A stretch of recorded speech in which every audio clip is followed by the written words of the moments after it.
Senior صحافی اور تجزیہ کار جاوید چودھری کے مطابق آپ آدھے گھنٹے کے لیے برآمدے میں بیٹھیے، جوتے اتار کر ٹانگیں سیدھی کیجیے، اپنی پشت سیٹ کے ساتھ لگائیے، ایک لمبی سانس لیجیے اور وقت کو ریوائنڈ کرتے ہوئے واپس 10 اگست 2014 تک لے جائیے اور نئے پاکستان اور پرانے پاکستان کا تجزیہ کیجیے۔ آپ تن من اور دھن سے دھرنے کو سپورٹ کرنے والے بزنس مینوں، سیاستدانوں اور میڈیا پرسن کے خیالات نکالیے اور اس کے بعد ان چند اینکر پرسنز، کالم نگاروں، سیاستدانوں اور بزنس مینوں کے مفروضات کا پوسٹ مارٹم کیجیے، جو تواتر سے یہ عرض کر رہے تھے یہ تحریک کامیاب نہیں ہو سکتی، حکومت نہیں جائے گی، عمران خان اپنا کوئی وعدہ پورا نہیں کر سکیں گے اور اسٹیبلشمنٹ حکومت کو فارغ نہیں کرنا چاہتی، یہ اس تحریک کے ذریعے حکومت کو صرف رگڑا لگائے گی۔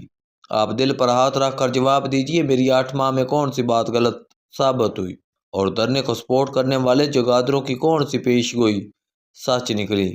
آپ جواب دیجیے، کیا 14 اگست 2014 کو عمران خان کے ساتھ 10 لاکھ لوگ باہر نکلے؟ کیا قافلے کے ساتھ 1 لاکھ موٹر سائیکل تھی؟ کیا لوگ پورے پاکستان سے اسلام آباد آئے؟ کیا سیول نافرمانی کی کال کامیاب ہوئی؟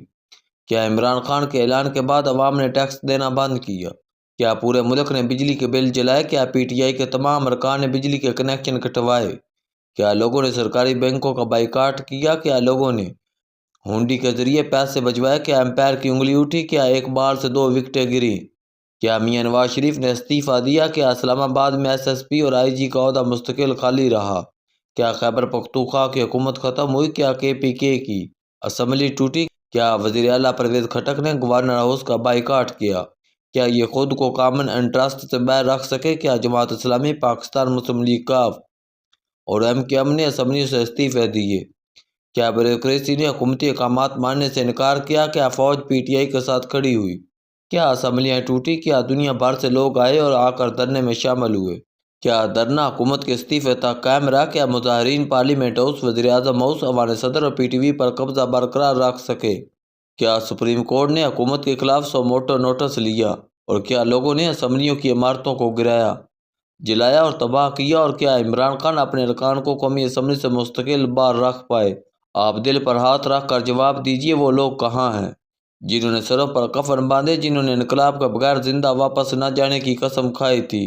وہ ٹیگرز کہاں ہیں جن کے بارے میں کہا جاتا تھا میں انہیں زیادہ دیر تک نہیں روک سکوں گا؟ ملک کے ظالمانہ، بے ایمانہ اور بے ایمانہ نظام کو زندہ دفن کرنے والے کہاں ہیں؟ اور پارلیمنٹ کو ناجائز، دھاندلی زدہ، کرپٹ کہنے والے بھی کہاں ہیں؟ آپ دل پر ہاتھ رکھیے اور جواب دیجیے۔ 18 اگست کو قومی اسمبلی سے استعفے کا اعلان ہوا، 30 ارکان نے استعفیٰ دے دیا۔ 3 ارکان گلزار خان، مسرت احمد زیب اور ناصر خان خٹک نے مستعفی ہونے سے انکار کر دیا۔ یہ آخری وقت تک قومی اسمبلی میں ڈٹے رہے۔ پارٹی نے غدار، بقاؤ اور مفاد پرست کہتی رہی، لیکن 7 اپریل کو پی ٹی آئی کے تمام مستعفی ارکان قومی اسمبلی میں ان 3 غیر مستعفی غدار ارکان کے ساتھ بیٹھ گئے۔ دل پر ہاتھ رکھ کر جواب دیجیے، کون سچا ثابت ہوا، یہ 3 ارکان یا 30 ارکان؟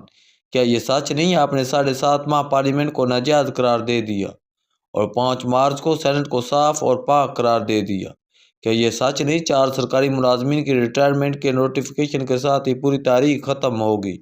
کیا یہ درست نہیں؟ پارٹی 2 حصوں میں تقسیم ہے، ناتجربہ کار مجاہدوں کا گروپ قیادت سے غلطیاں کرا رہا ہے، جبکہ مخدوم شاہ محمود قریشی، شفقت محمود، اسحاق حقانی، اعظم سواتی جیسے تجربہ کار لوگ غلطیوں کی آگ بجھانے کی کوشش کرتے رہے۔ تو کیا یہ درست نہیں؟ آپ نے جس میڈیا گروپ کا 7 ماہ بائیکاٹ کیے رکھا، آپ کے ورکر جس کے دفتر پر حملہ کرتے رہے، آپ بالآخر اس سے بھی یو ٹرن پر مجبور ہوئے۔ آپ نے جس پارلیمنٹ کو جیلی، کرپٹ اور جلا دینے کے قابل قرار دیا تھا، آپ اس میں جانے، بیٹھنے اور کارروائی کا حصہ بننے پر مجبور ہوئے۔ تجربہ ہمیشہ علم اور عقل سے بڑا ہوتا ہے۔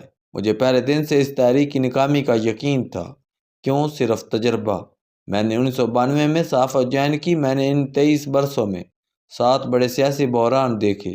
میرے سامنے 1992 میں نواز شریف کی حکومت گئی، سپریم کورٹ سے نواز شریف کی حکومت پھر بحال ہوئی، میاں نواز شریف نے میں استعفیٰ نہیں دوں گا کا اعلان کیا، پھر جنرل عبدالوحید کاکڑ نے چھڑی کے اشارے سے نواز شریف اور غلام اسحاق خان دونوں کو فارغ کر دیا۔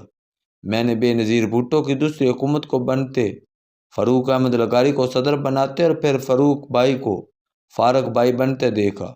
میں نے میاں نواز شریف اور فاروق لغاری میں خفیہ سمجھوتا بھی دیکھا۔ نواز شریف کی دوسری حکومت بنتے دیکھی، جنرل مشرف اور نواز شریف کے اختلافات دیکھے۔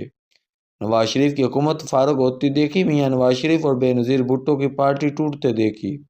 جنرل مشرف کو صدر بنتے دیکھا، جمہوریت کے صاحبزادوں کو اسمبلیوں میں جنرل مشرف کی وردی کے حق میں قراردادیں پاس کرتے دیکھا۔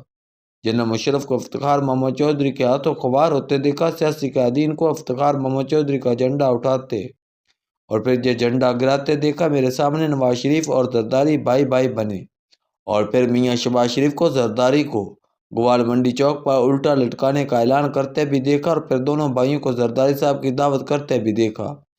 میں نے MKM کے خلاف بھی 3 آپریشن دیکھا، اور پھر ان آپریشن کے نتائج کو سیاسی بھٹی میں فراخ ہوتے بھی دیکھا۔ یہ میرے سیاسی تجربات تھے، اور یہ تجربات چیخ چیخ کر بتا رہے تھے عمران خان استعمال ہو رہے ہیں۔ دھرنے کا مقصد پاکستان کو تبدیل کرنا نہیں، بلکہ عمران خان سمیت ملک کی ساری سیاسی قیادت کو نیچے لگانا اور اس میڈیا کو نکیل ڈالنا ہے جو کسی کے قابو میں نہیں آ رہا۔ آپ کو یقین نہ آئے تو آپ دھرنے سے پہلے کے پاکستان اور دھرنے کے بعد کے پاکستان کا تجزیہ کر لیجئے، آپ کو اصل بات سمجھ آ جائے گی۔